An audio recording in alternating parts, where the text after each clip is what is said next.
Everyone needs a coach.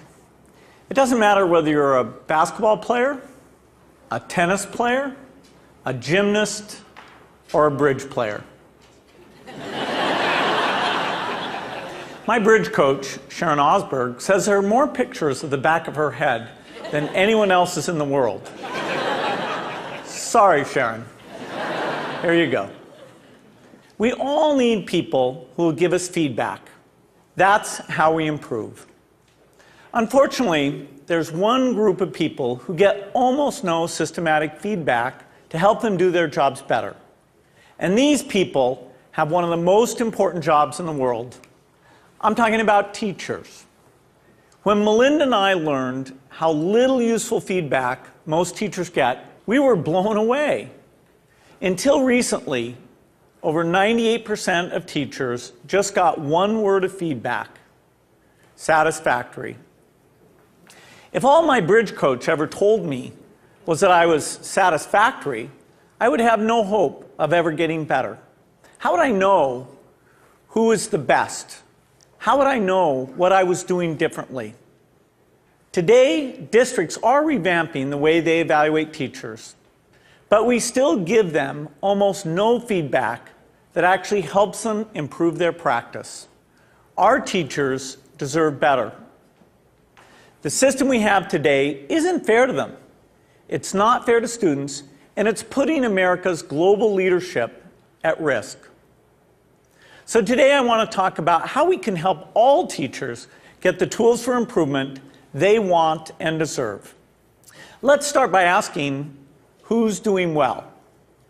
Well, unfortunately, there's no international ranking tables for teacher feedback systems.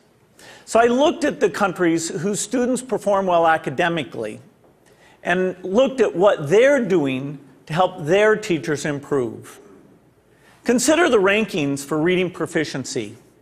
The US isn't number one. We're not even in the top 10. We're tied for 15th with Iceland and Poland. Now, out of all the places that do better than the US in reading, how many of them have a formal system for helping teachers improve? 11 out of 14. The US is tied for 15th in reading, but we're 23rd in science and 31st in math.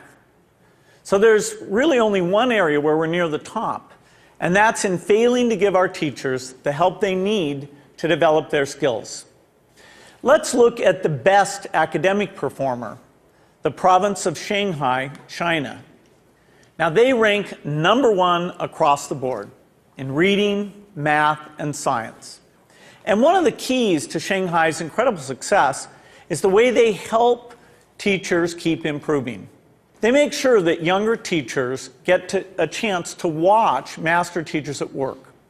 They have weekly study groups where teachers get together and talk about what's working. They even require each teacher to observe and give feedback to their colleagues. You might ask, why is a system like this so important? It's because there's so much variation in the teaching profession. Some teachers are far more effective than others. In fact, there are teachers throughout the country who are helping their students make extraordinary gains. If today's average teacher could become as good as those teachers, our students would be blowing away the rest of the world. So we need a system that helps all our teachers be as good as the best. What would that system look like? Well, to find out, our foundation has been working with 3,000 teachers in districts across the country on a project called Measures of Effective Teaching. We had observers watch videos of teachers in the classroom and rate how they did on a range of practices. For example, did they ask their students challenging questions? Did they find multiple ways to explain an idea? We also had students fill out surveys with questions like, does your teacher know when the class understands a lesson? Do you learn to correct your mistakes? And what we found is very exciting. First, the teachers who did well on these observations had far better student outcomes. So it tells us we're asking the right questions. And second, teachers in the program told us that these videos And these surveys from the students were very helpful diagnostic tools because they pointed to specific places where they can improve. I'm going to show you what this video component of MET looks like in action. Good morning, everybody. Let's talk about what's going on today. To get started, we're doing a peer review day, okay, a peer review day. And our goal by the end of class is for you to be able to determine whether or not you have moves to prove in your essays. My name is Sarah Brown-Westling. I am a high school English teacher at Johnston High School in Johnston, Iowa. Turn to somebody next to you.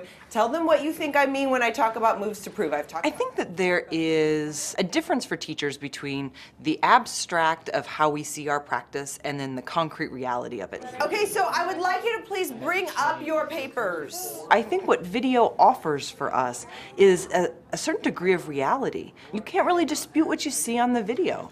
And there is a lot to be learned from that. And there's a lot of ways that we can grow as a profession when we actually get to see this. I just have a flip camera and a little tripod and invested in a tiny little wide angle lens. At the beginning of class, I just perch it in the back of the classroom. It's not a perfect shot. It doesn't catch every little thing that's going on, but I can hear the sound, I can see a lot, and I'm able to learn a lot from it. So it really has been a simple but powerful tool in my own reflection. All right, let's take a look at the long one first, okay? Once I'm finished taping, then I put it in my computer and then I'll scan it and, take a peek at it. If I don't write things down, I don't remember them. So having the notes is part of my thinking process, and I discover what I'm seeing as I'm writing. I really have used it for my own personal growth and my own personal reflection on teaching strategy and methodology and classroom management and just all of those different facets of the classroom. I'm glad that we've actually done the process before so we can kind of compare what works, what doesn't. So I think that video exposes so much of what's intrinsic to us as teachers in ways that help us learn and help us understand, and then help our broader communities understand what this complex work is really all about. I think it is a way to exemplify and illustrate things that we cannot convey in a lesson plan, things you cannot convey in a standard, things that you cannot even sometimes convey in a book of pedagogy. All righty, everybody, have a great weekend. I'll see you later.